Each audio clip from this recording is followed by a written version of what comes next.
just say, Rabbi, I heard you said, and this is much better when they can actually hear me say. Oh, wow, you're right. Fact checking, huh? Yeah, no, there is. Oh, I'm sure it's true in every community, but I was quoted at meetings as being opposed to or in support of a certain position. Good morning, Anna. One summer, the synagogues together, we have a camp in Wisconsin, and one particular summer we were redoing the kitchen at the synagogue, and I got a message at camp from one of the guys involved with pads at our synagogue, wanting to know why I was so opposed to having a rack from the ceiling to hang pots, and would I please reconsider my position. No, not surprisingly, I had not actually taken a position on the pot rack on the proposed pot rack. Yeah, you probably didn't even know it was an issue. But somebody had quoted me at a meeting. The rabbi's opposed to this. He thinks it's dangerous. And Translation, they were opposed to it. yes. You were on their side. And I'm away at summer camp. They can't find me, so You were shocked to know that your position was that. yeah, very shocked. And I told the person who had contacted me that I had no position on the pot rack. I had not thought about it, nor was I going to consider it. Yes, and I trusted the wisdom of the facilities committee and the kitchen committee to reach some sort of an agreement on this issue. And now I can just say, watch the YouTube.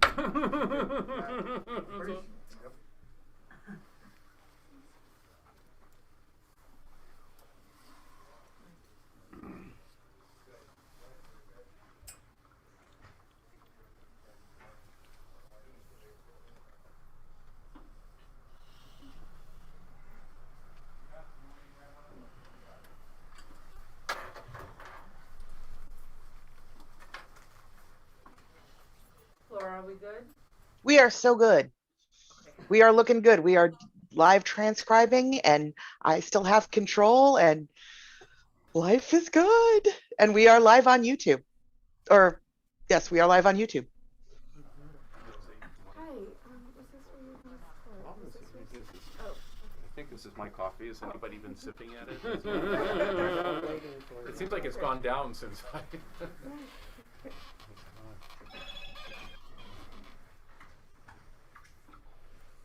So, Steve, some of these things are, we work with an organization called Revive in Chicago, and so you adopt families and provide some holiday presents to them, and so then they get picked up on Tuesday morning. So you'll see people bringing these boxes in today. We will get crowded out. Oh, good. This big wall behind you grows in boxes. Indicate expression of success, yes. Yeah. Hey, George, just because you're taller, only because you're taller, I've got an awful lot of ceiling. Could you pivot the camera just a little bit down so I can see more people? Tell me where it, is that better? That's awesome. Oh, that's perfect. Yes, I have more people. Thank you. So good morning, everybody. We are very pleased and grateful to have Rabbi Stephen Bob here, who is emeritus rabbi, would we say, at Yes, exactly. Congregation Etzheim. And he's been so gracious to join us this morning to talk about what it's like to be Jewish in Glen Ellen and our surrounding suburbs. And I feel like I would just like to go ahead and have you speak for yourself. Great. So if you're okay, you could actually, we've had our speakers take off their masks. Just, I think it helps. Born free. Laura, can you let us know if we're having trouble with audio? I can hear you great. I think Kim might be having some problems, so I'm trying to work it out with Kim. No, it's better. It's better now. Thank you. Cool. Yay. Good morning, Kim. Good morning, Rabbi. Kim and I are working together on the DuPage United housing team here in Glen Ellen. So Kim and I are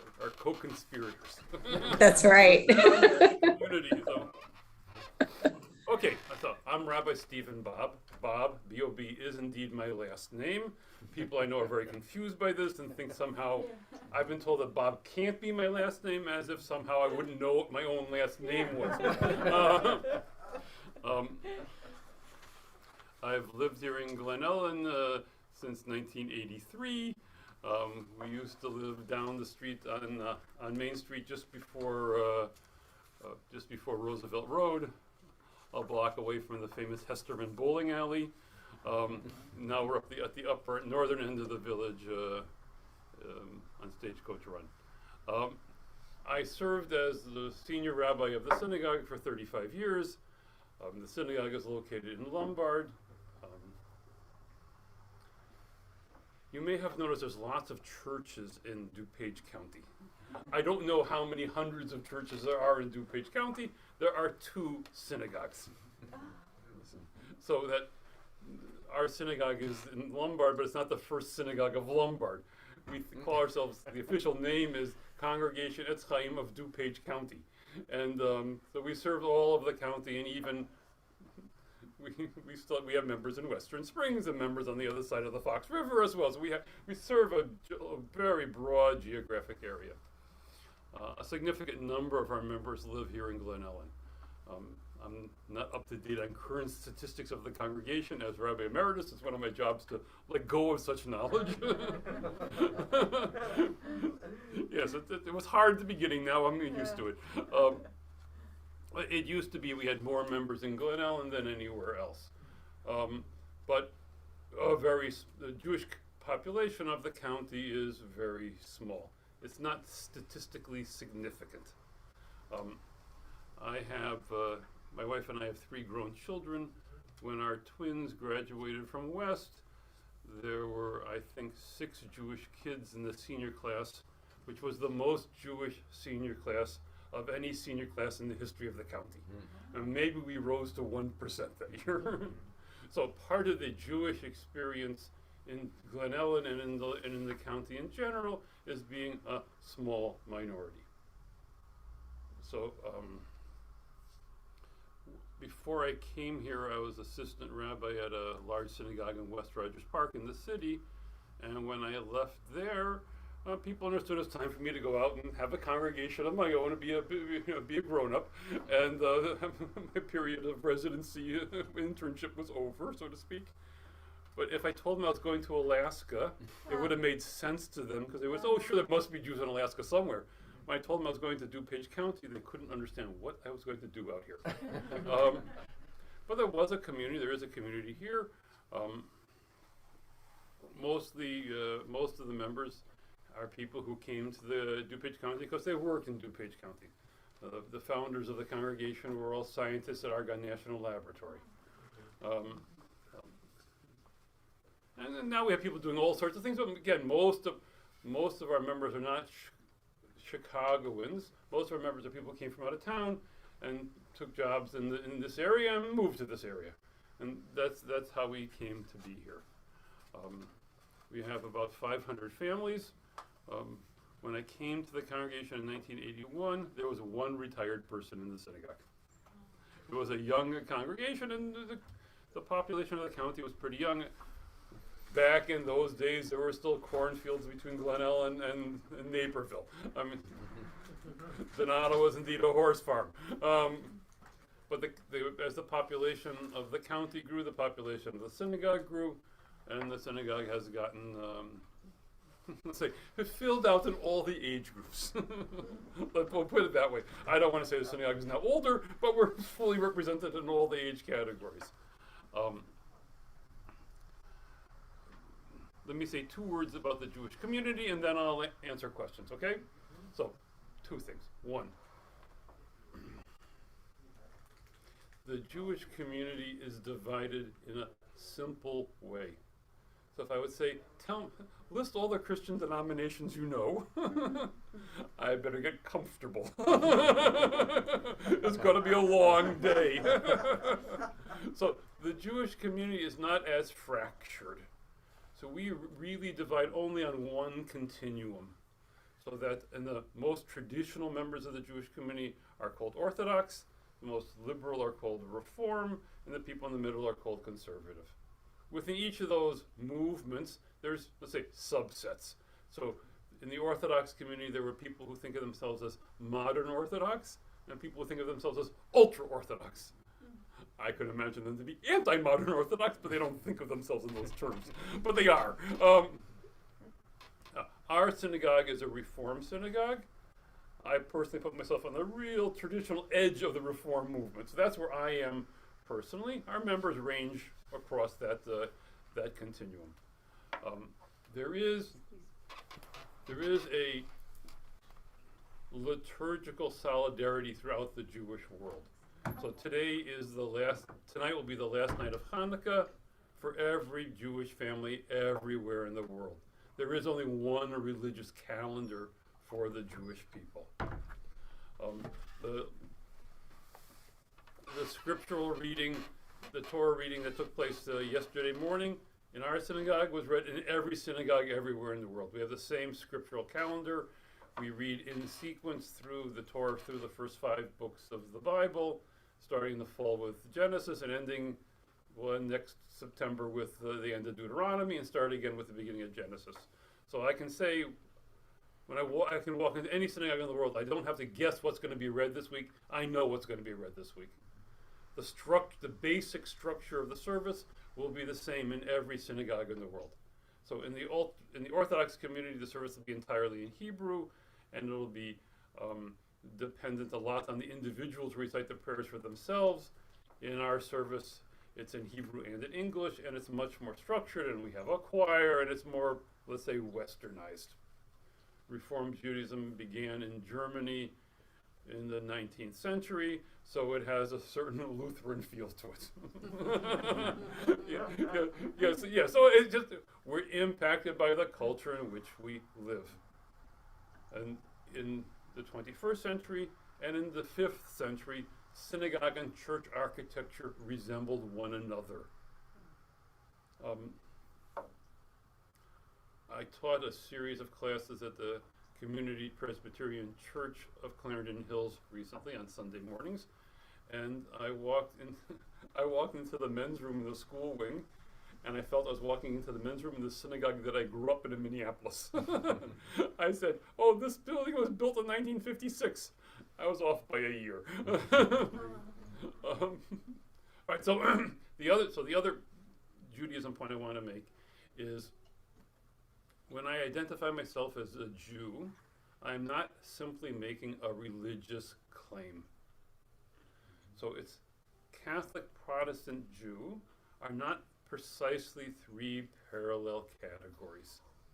That when I identify myself as Jewish, I'm also making a peoplehood claim. So if someone would say, "I'm Italian, what are you?" I would say, "I'm Jewish." So my family came to this country from Lithuania and Belarus, but I don't feel connected to either place. I don't know any Lithuanian words to say when I get angry. We don't eat Lithuanian food or sing Lithuanian songs. I don't know a thing about the government of Lithuania. I couldn't identify the flag of Lithuania, or I don't say, "Oh, look, that baseball player is Lithuanian." I have no sense. For decades, I've driven down the Eisenhower Expressway and see a sign for the Museum of Lithuanian Culture. I've never been. But I feel a strong sense of Jewish peoplehood. And what happens to Jews anywhere in the world, I feel is happening to me. So when I sense that something's happening in Ukraine, how does that impact the Jews of Ukraine? During the old bad days of the Soviet Union, we were very identified with the Jews of the Soviet Union. And I went to the Soviet Union to visit Jews, we call them refuseniks, who had applied to leave and had been refused permission to leave. So I feel a strong sense of identification with Jews around the world today. I feel a strong sense of Jewish history. I feel that whatever has happened to the Jews over the centuries has happened to me. I speak a pretty fluent modern Hebrew. I feel a strong identification with the state of Israel. I know a painful amount about the government of the state of Israel. I read 2 Israeli newspapers every morning. I sing Israeli songs. I can do Israeli folk dances poorly, but I can do them. I have visited Israel. I've been to Israel so many times, I've lost count. Someplace between 40 and 50. One of our daughters lives in Israel together with her husband and our grandchildren. My wife's brother lives in Israel. We have lots of cousins in Israel.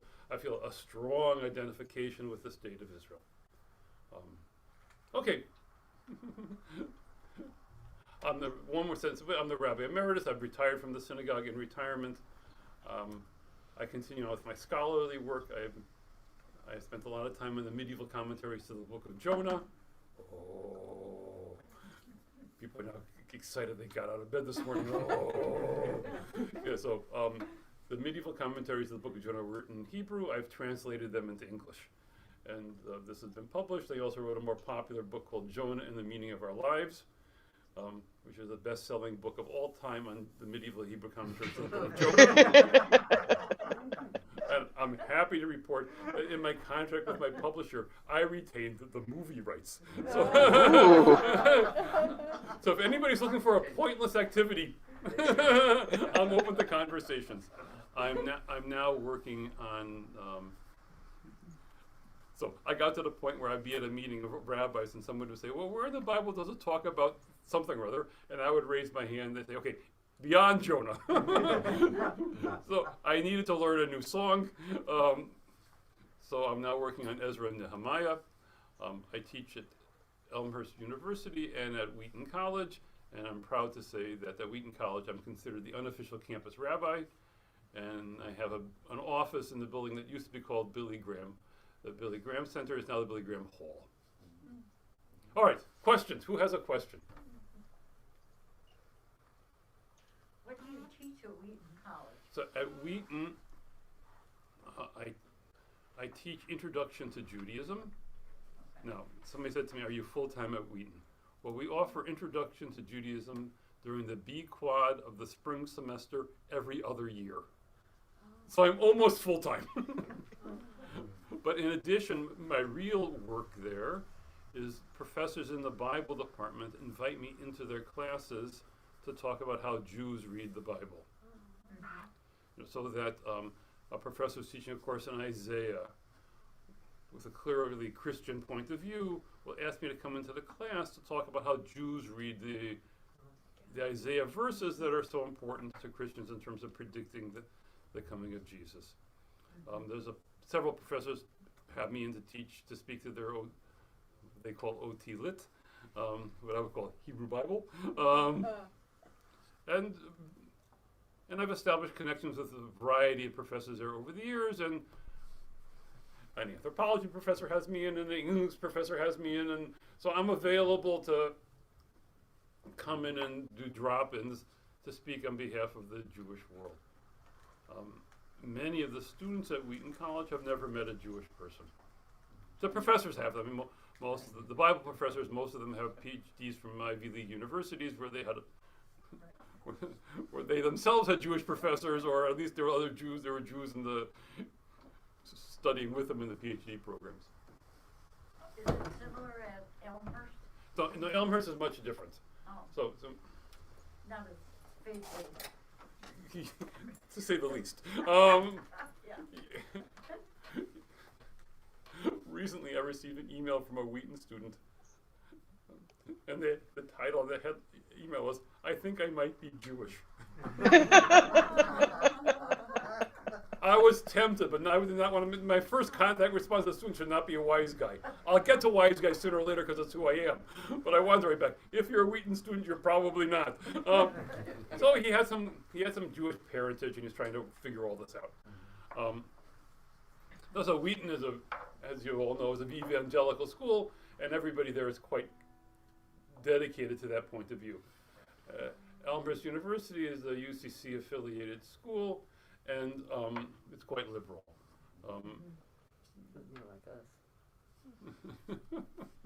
Yeah, I have a comment, but I'm going to keep it to myself because I'm a guest. Well, I know what UCC stands for. I've heard it's universalists considering Christ. That's what I was going to say. George is better that you said it than me. I'm happy to guess what you're thinking, and you could say maybe. Yes. So I have a question for you. The voice is the voice of George Smith, but the words are the words of Stephen Bob. So I have a question for you. So you've been in, obviously in this community or this area for 35 years, 35 plus, and so one of the things, being as you really made a point, it's such a minority population. What kind of experience? I mean, have you had experience of anti-Semitism or feeling unwelcome, or I would just, what has that been your experience in this community? I have personally felt no anti-Semitism here in Glen Ellen. I think that in talking to my adult children, they report that they experienced no anti-Semitism growing up. That first of all, being such a small minority, they were interestingly different people. So the other kids in school wanted to know, oh, it's Hanukkah, what's Hanukkah? Or it's Passover, what's Passover? Oh, you're bringing matzah to school for Passover lunch? We learned we had to send extra matzah with our kids because they had to share matzah with their friends because people wanted to taste the matzah. So there's been curiosity. Curiosity more than anything else.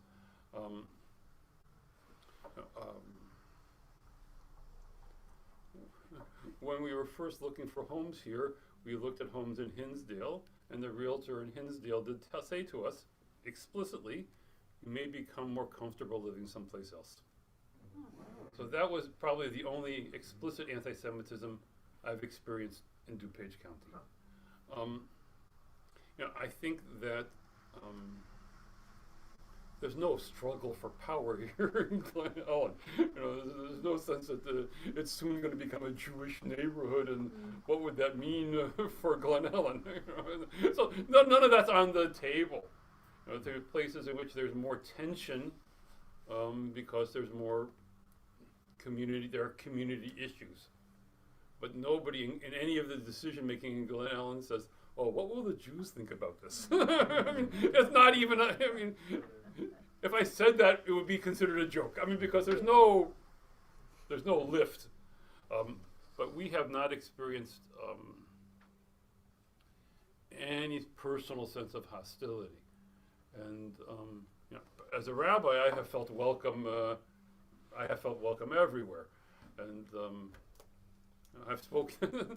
I've spoken in lots of the churches. I consider George and lots of the other ministers here in town as friends.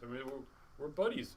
That it's. I find Glen Ellen to be a strong and welcoming community, an open community, and an affirming community. That's been my personal experience.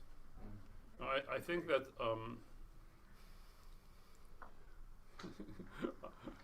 I'll use a technical term. We live at an odd time. And for Jews in America, there's conflicting currents in the river at the same time. So that if you would survey Jews and said, is anti-Semitism on the rise, everybody would say yes. Everybody would say yes. And there's been, I don't have to give you chapter and verse, there's been explicit violent attacks on Jews in synagogues in America in a way that we didn't see in the 50s and the 60s when I was growing up. But there's been a diminution in structural anti-Semitism.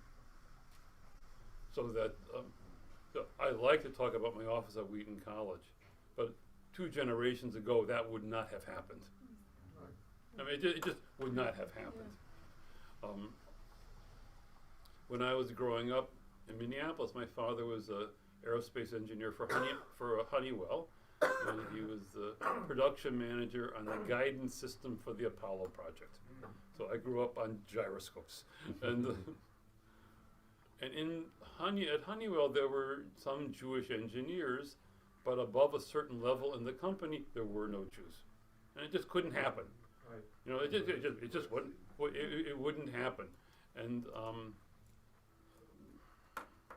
But that sort of anti-Semitism is largely gone.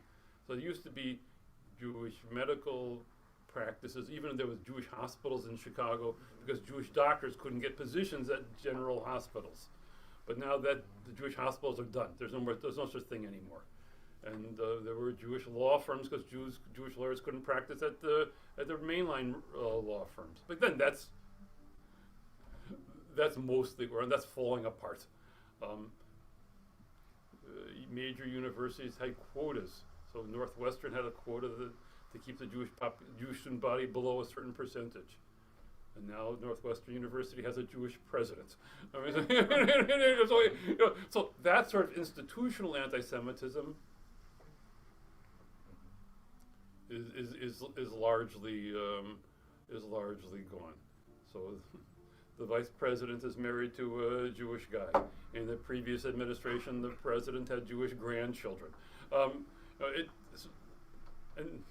And nobody cared. And all the words that were printed about the previous president, no one says, and he has Jewish grandchildren. Nobody cared.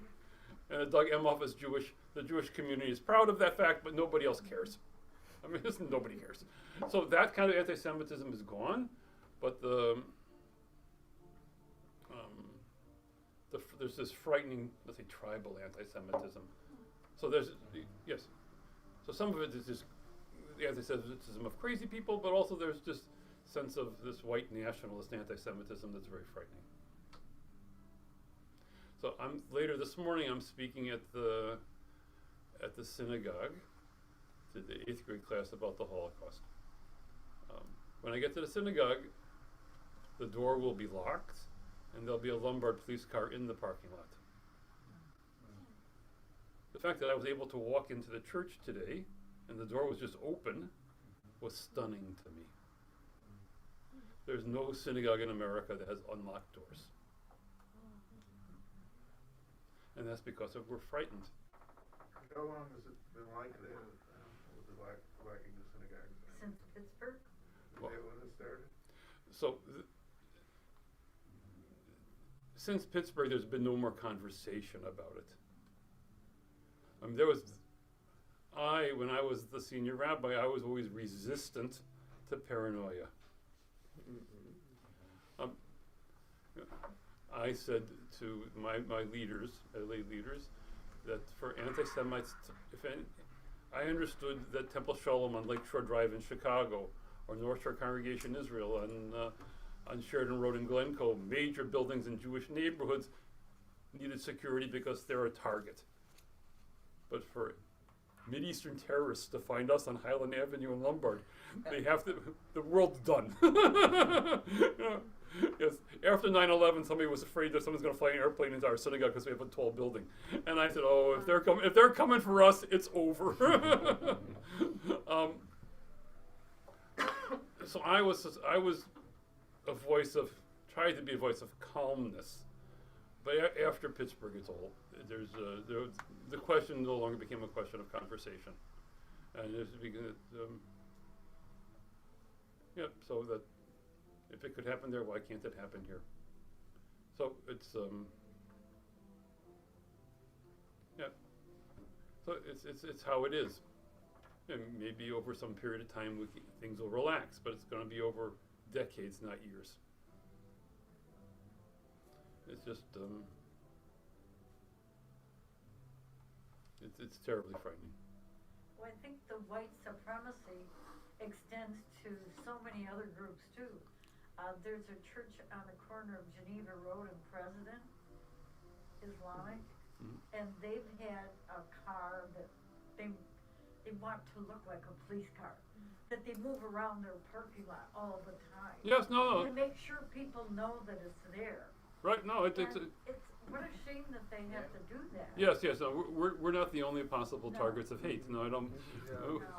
We have there's a shared experience when the Islamic, a bunch of years ago now, the Islamic Center in the mosque in Villa Park was attacked by Right. Probably by a vandal more than by a terrorist, let's say. I mean, there's always a question. Our building was attacked by a vandal once too, and about 7 years ago, and I mean, he did leave his house and tell his mother, "I'm going to go kill the Jews." No, I mean, he's a mentally ill guy, but he's going to do. But the bullets don't know that he's mentally ill. Fortunately, he didn't bring. He had owned guns, but left them at home, so he was arrested by the Lombard police and so forth. But there was an attack on the mosque, and one of the ministers in Villa Park called me and said, "We're having a solidarity event. You have to come." And I understood. I had to come. And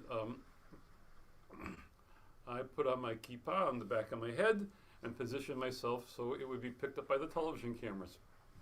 And it was, for me, a grand victory in symbolic speech that evening on the news. The imam was on television, but you saw the back of my head. They included a shot of, so I was representing. Almost literally showing the flag. Because I wanted to do that. I wanted to express that solidarity and support. And they had come when we were attacked, so I want to come when they're attacked. So there's a commonality and support.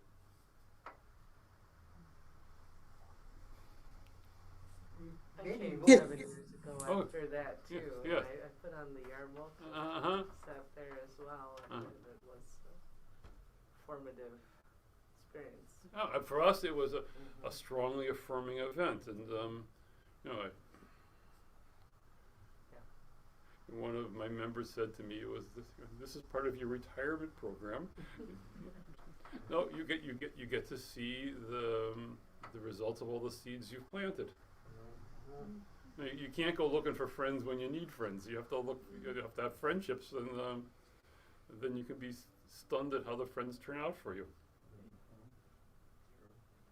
May I ask a question, Rabbi? So when you talk to the 8th graders today about the Holocaust, how do you frame that, and especially how do you end that conversation? So, Kim, this is part of a semester-long course on the Holocaust that they're taking, and my specific part is to talk about God and the Holocaust. So the teacher invites me in to talk about the hard stuff. So they've been studying all about the Holocaust, and so the theological question is: so God took us out of Egypt with a mighty hand and an outstretched arm. Where was the mighty hand and the outstretched arm during World War II? Now, we can form that question in lots of settings. I mean, I don't need the Holocaust to talk about why is there suffering in the world. I mean, any human being who's the least bit aware has asked that question: why is there suffering in the world? And so for the teens today, it'll take me 40 minutes to tease it all out. But in the end, I'll tell them that the Holocaust, that we have free will as human beings, and the Holocaust is the result of a large number of people exercising their free will in awful ways. That I have a strong sense of God in my life, but I stop at stop signs. I mean, I don't drive around saying God will protect me.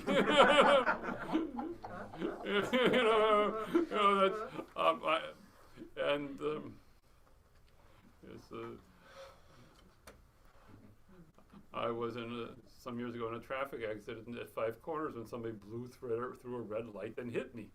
And the fact that that person did not believe in red lights made me even a more defensive driver. So if you're behind me and the light turns green, you see I don't jackrabbit off the line. I want to see the cars from the other direction stopping first, because I've had the negative experience.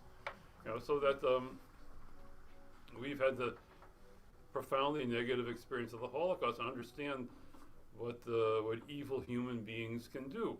And we can ask ourselves, how could the Holocaust happen in Germany, the center of Western civilization? And how could people who were born as Christians, I understand Nazis aren't Christians, but they were born into Christian families one way or the other. How could people do this? And how could the values of Western civilization not prevent them? How could their basic humanity not prevent them? And I think those are all fruitful questions.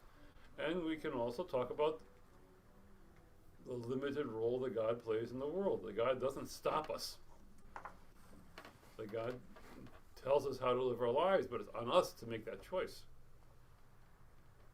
So you're making a choice in this project. You're helping the families in the city with these gifts. Okay, that's a choice that members of the church are making. But you make that choice, and by walking in the building and putting out a box, you're affirming something. And that's our task. So, Rabbi, why the Book of Jonah? Oh, thank you. So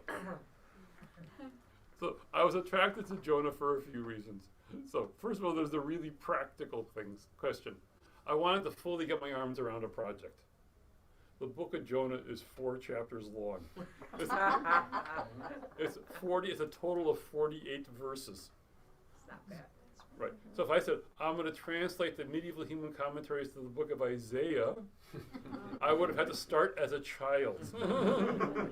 So I was already middle-aged when I started this project. So I needed something that I could get my arms around. I wanted to do a slice of the layer cake of biblical interpretation, but I needed to get all the way from the top to the bottom, I needed a narrow slice. Secondly, I've always liked Jonah. And I like Jonah because I think it's a tall tale. So there's lots of exaggeration in the book of Jonah. The evil of the city of Nineveh is so evil. And the big storm is the biggest storm. And Jonah swallowed by a big fish. And then he says 4 words of prophecy and the people repent. Nobody changes like that. the two of you don't have to worry that you're going to come next Sunday and before services to say, well, everybody's now doing everything perfectly. We can retire. We have nothing more to say. It's done. The world is perfected.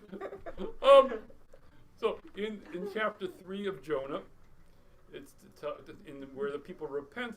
It says the people of Nineveh put on sackcloth and fast. And then it says the large animals put on sackcloth and fast. We have a summer camp. The synagogues together have a summer camp in Oconomowoc, Wisconsin. I spend 3 weeks there every summer. I have never seen a contrite cow. So it's over the top. So the humor of it attracts me. And finally, the second chances. That God gives Jonah a second chance. And God gives the people of Nineveh a second chance. I've received important second chances in my life, and I'm a big believer in the value and the importance of second chances. That we want second chances, and we have to give people second chances. That's harder. To say, give me my second chance, that's easy. To give the person who's disappointed me a second chance, that's harder to do.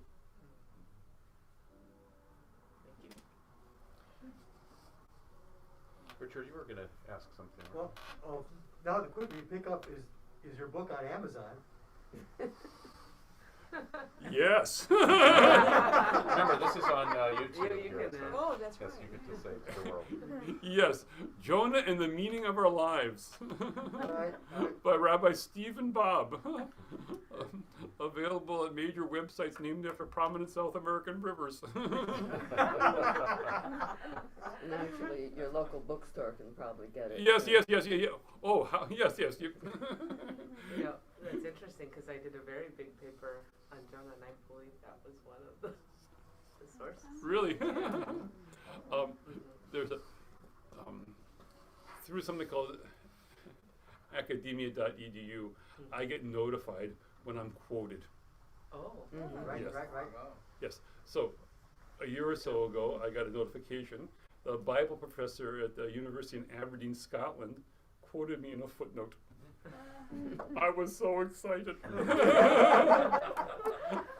I'm a footnote. So I wrote to her, thanking her for quoting me and hoping I was useful to her. And she says, well, she's writing a book on the reception history of Jonah, and she's going to quote me extensively. So the book was just published. I haven't received my copy yet, but I'm very happy that this book on the reception history of Jonah is how Jonah's been read over from the rabbis and the church fathers through medieval art. I mean, it's very extensive, and I get to be a source for her. It makes me feel like, okay, in my little scholarly world, I am somebody. I was going to ask you, Rabbi, sort of, you may have already done it, but picking up a little bit off of what George said, what would you say are the misconceptions that you face, let's say when you go to certain schools, and what do you want us to take away here in this room? So,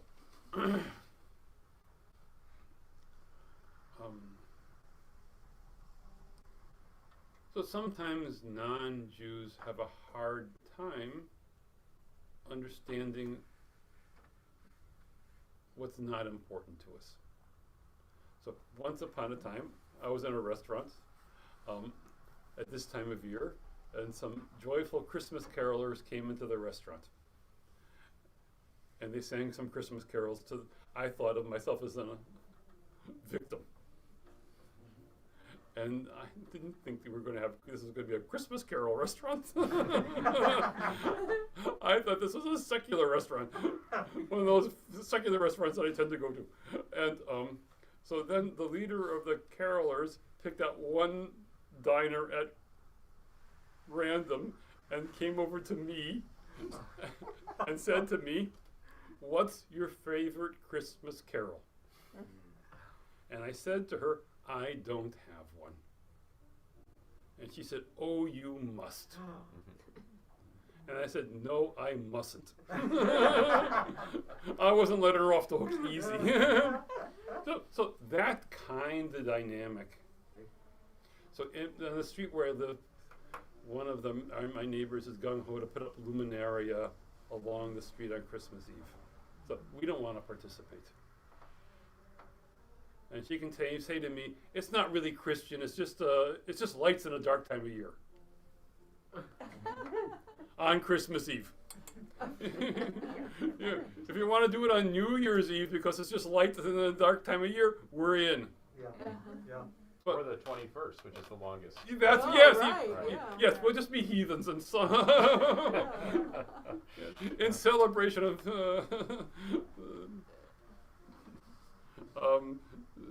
some North European tree festival, sun festival. Yes. We'll affirm our commitment to being Druids. So it was difficult for my neighbor to accept the fact that we didn't want lights in front of our house. And the fact that everybody else on the street was doing it, I don't care. It would appear to me that we were affirming Christmas. Now, I have no problem with Christmas. And I will admit that last night I did hear words that are very important to me, that George Bailey is the richest man in town. There you go. Yes, I'm a big fan of that movie. Big fan of that movie. And it has to go back to Jonah and Second Chances. Yes, I see it as a movie adaptation of the book of Jonah. Yes. Yes. Any other films? Not yet. But so I have no problem. I mean, Christmas doesn't bother me at all. And my wife and I, one night in the next 2 weeks, we'll go out and walk around the neighborhood and look at all the Christmas lights. And I have no problem with Christians celebrating Christmas in the core of the event or the spectacular that goes along with it. But don't impose it on me. Don't presume that it's part of me as well. So that was a long time ago. There was the school District 41 hired a new music teacher, and she started teaching Christmas carols to the public school kids that affirmed religious positions. So my kids came home and were learning a song, and "Oh, come let us adore him." Well, I don't think our kids should have to sing that. I had to sing that as a kid in Minnesota, but that was in the 1950s. But now here it shouldn't happen. So I went to see the superintendent of schools, but I took one of the ministers with me. This was before your time, so you would otherwise you would have been my number one recruit. But I took one of the ministers from the first church, and we went over there to see the superintendent, and I sat and she talked, and the superintendent said, "You're right. This shouldn't happen," and it stopped. It should. So I was really happy to hear you say that you have not personally experienced anti-Semitism, and that's really, I mean, that's grateful, yeah. I'm glad to hear that. I can't speak on behalf of all Christians, but I get my pulse in a lot of different Christianity, and they're just as baked in, just this. And I just could call it anti-Semitism, right? And I'll give you an example. We call part of the Bible the Old Testament, right? And you know that people feel like, oh, well, that's innocent enough, but you know what? It isn't. And you know there are many things in our scriptures, in the Christian scriptures, that are pretty harsh. And so to have awareness of that and to keep that going, I think is important for me personally. When you talk about people in schools, there's this whole thing about, well, it's just the culture, and why can't everybody enjoy this stuff? And I totally agree with you that we have plenty of opportunity to practice our religions at home and in our churches, and to learn.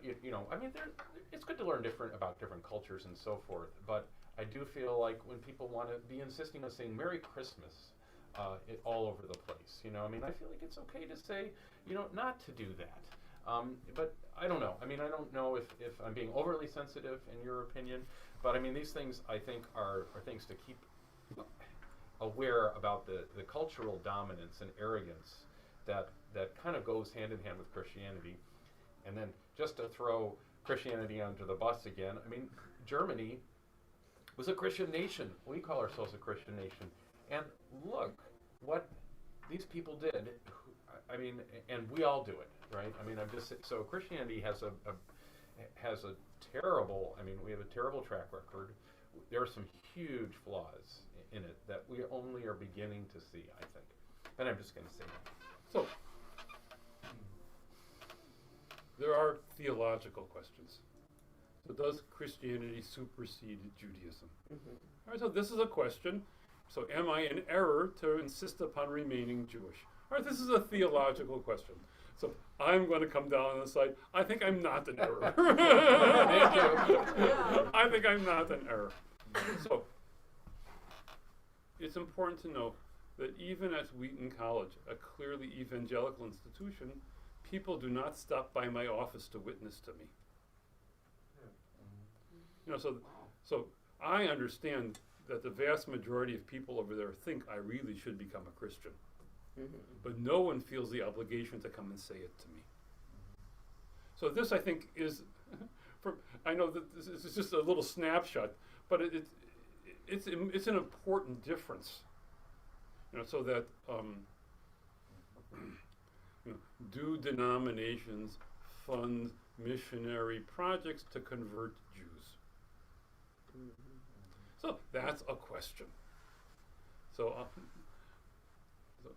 the Moody Bible Institute trains people to become missionaries to the Jewish community. So that offends me. So I'm happier at my branch of the evangelical world than at their branch, and they wouldn't have me anyway. Yes, I refuse to go where I'm not invited. So within the Christian world, people can make choices what passages we read and what passages do we emphasize.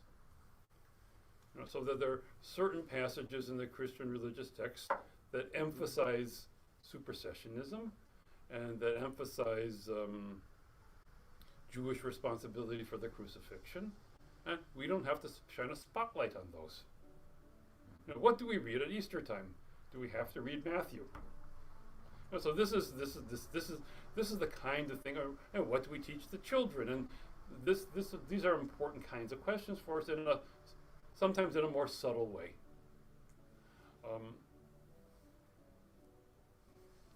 But I find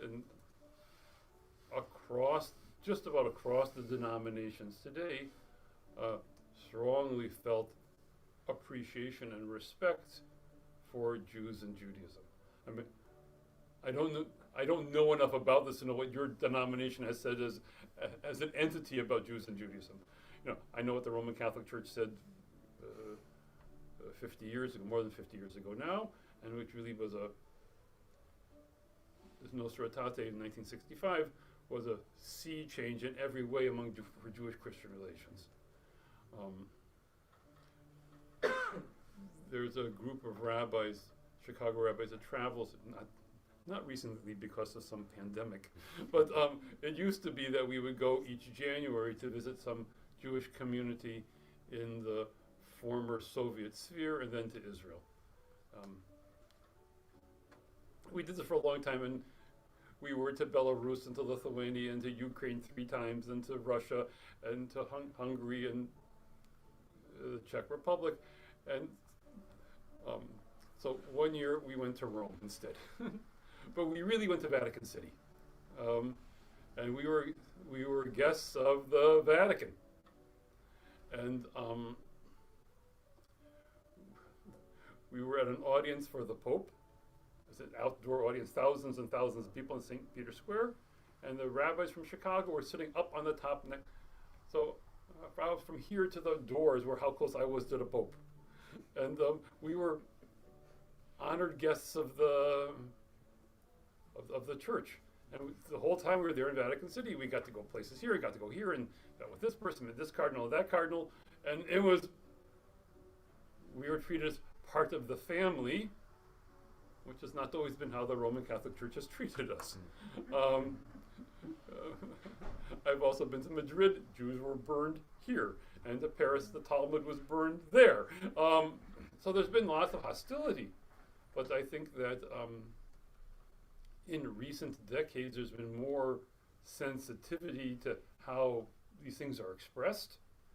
And more places I go to in the Christian world, people don't use the Old Testament term. So this is a tiny thing, and I'm not bothered by it, but I notice and I'm impressed when people don't use it.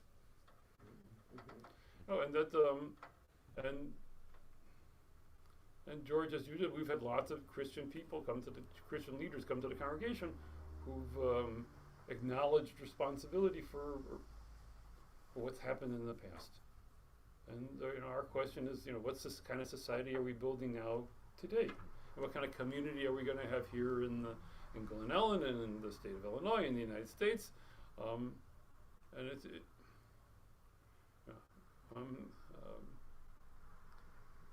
As I've gotten older and older, I'm more and more focused on the grassroots. I used to try to save the world, and now I'm working on one person at a time. I'll save the world one person at a time, and that I think is crucial. We need to know each other, and to have some sense of how we tick and what's important, and how will my words impact the other person. What do I want to say to the other person? What am I really saying to that other person? George and I are both involved with the Glen Ellen Interfaith Prayer Breakfast. And a couple years ago, the speaker at the prayer breakfast was one of my members. Now, he didn't speak about Judaism. He spoke about being a doctor and being on missions. They're sponsored by the Roman Catholic Church. About being on missions. But he was talking about healing and those kinds of issues. But the fact that the prayer breakfast could have a Jewish speaker was, for me, a big event. My rabbi friends think it's odd that I'm involved in a prayer breakfast. In most communities, prayer breakfasts are every kind of evangelical. The Jews and Catholics need not apply. So that our interfaith prayer breakfast is truly interfaith. This year wasn't quite a breakfast, but it was truly. But it's truly interfaith and is important. I thought it was kind of a proof of the truly interfaith part when I was at one morning, and somebody who was a Christian I knew had brought a guest who was sitting next to me, and when breakfast was served, he said, "No bacon." And I said, "It's interfaith." And he said, "Oh, he understood. He understood." Good. But I think It took us a while to get to that. have an advantage. And see the huge roll of eyes. Yes, George and How many I. conversations we have about bacon? Yeah, some of our members were more grasped more quickly than others, but I think we've finally gotten beyond the bacon issue. Right.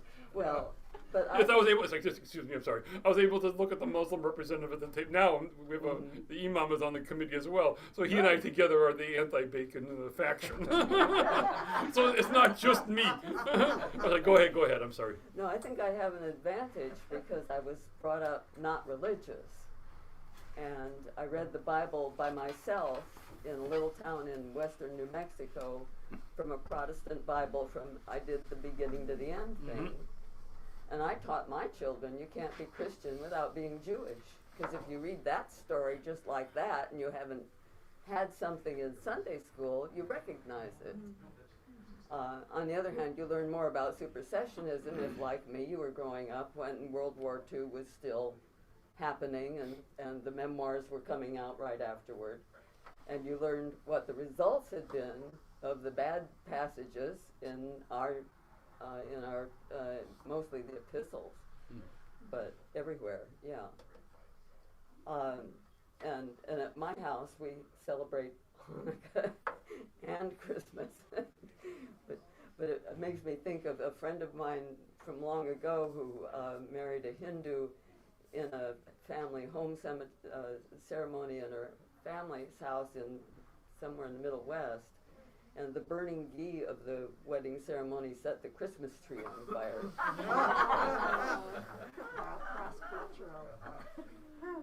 Cross-cultural disaster. Yes.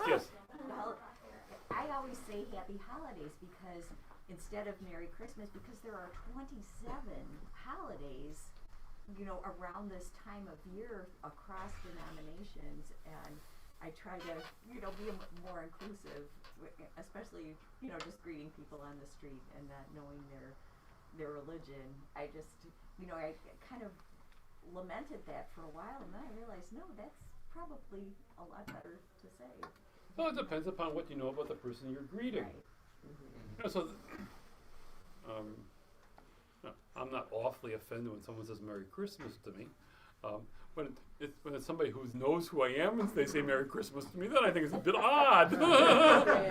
And sometimes it's just because they're on autopilot and it just they're not aware of what they're saying or what they're doing. That's a lot of people. Yes. But it's some people can't help but presume that everybody in the world is like them, and it's shocking to them to learn that it's a big world, and everyone is not like them. But the world is. There's lots of variations. I think it starts from the basis of the fact that our country, at least, was founded on freedom from religion, and people don't know that. They really don't know that today. So they're still trying to get prayer back in the schools and all this sort of thing. And I mean, it's just frightening how little they know. And when we objected to the kids singing Christmas carols at school, in the public school, all they did was change the name of the concert to the winter concert. And they sang Christmas carols. You don't get it. So my twins, I have twins, Abby and Gideon, who are 37. So when they were at Hadley, they played string instruments one year. Neither one of them continues to play their string instruments, but we went to a winter recital of. And nobody dropped the violin, nobody dropped the cellos. Okay, it was a big success. So I sat there, and I'm listening to the music, trying to decode what it is I'm hearing. Everybody was well-meaning. Been there, done that. Yeah, they're well-meaning. We were very proud of them, and when the winter concert was over, I looked at Tammy. I said to my wife, and I said to her, "There were no Christmas songs." No, it was there were no vocal accompaniments. It was just string instruments. But whoever was running it had not chosen any Christmas carols. Really? It was all. So it didn't matter what they were playing. I mean, it really, in so many ways, didn't matter what they were playing. Maybe they were.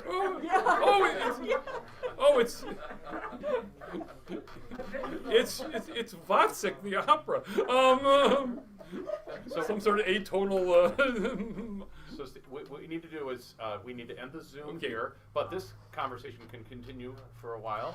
But we need to close out Zoom and get it set for the next thing. But anyway, I just want to, because I'm going to go do that. I want to thank you for being here. Oh, And, Thank you all. Thank you, Rabbi. Bye, everyone. Good to see everybody.